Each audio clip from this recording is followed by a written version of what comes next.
ఈ రోజున తాడేపల్లిగూడెం నుంచి నేను ఒకటే పిలిపిస్తున్నా, ఈ మినీ యుద్ధాలన్నీ కలిసి ఒక మహాయుద్ధాన్ని ప్రకటిస్తున్నాను. 2024 ఎన్నికలకి ఒక మహాయుద్ధానికి శంఖారావం పలుకుతున్నాను. ఇది నా దేవదత్తం. ఇది లక్షలు కోట్ల ప్రజల ఆశల కోసం ఈ మహాయుద్ధాన్ని ఆవాహన చేస్తున్నాను. రాష్ట్ర ప్రయోజనాల కోసం ఒక దాష్టీకుడితో పోరాటం చేయడానికి ఒక మహాయుద్ధాన్ని ఆవాహన చేస్తున్నాను. ఈ రోజున నేను శంఖారావం పూరిస్తున్నాను. ఈ రోజున ఈ విధ్వంసకర పాలనని ఆపుదాం.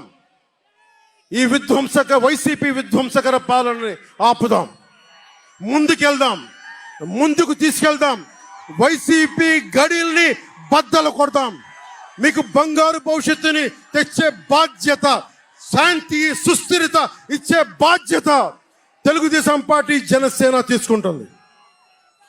తెలుగుదేశం పార్టీ వర్ధిల్లాలని కోరుకుంటూ, తెలుగుదేశం విజయం సాధించాలని కోరుకుంటూ, జనసేన వర్ధిల్లాలని కోరుకుంటూ, జనసేన విజయం సాధించాలని కోరుకుంటూ, ప్రధానమంత్రి నరేంద్ర మోదీ గారు మరొక్క మారు ప్రధానమంత్రిగా రావాలని కోరుకుంటూ, భారతీయ జనతా పార్టీ వర్ధిల్లాలని కోరుకుంటూ మేము ముందుకెళ్తున్నాం. మీరందరూ మాతో పాటు కలిసి నడవండి. మీ భవిష్యత్తు కోసం నేను అండగా ఉంటాను. పొత్తు గెలవాలి, జగన్ పోవాలి. జనసేన టీడీపీ పొత్తు గెలవాలి, జగన్ పోవాలి.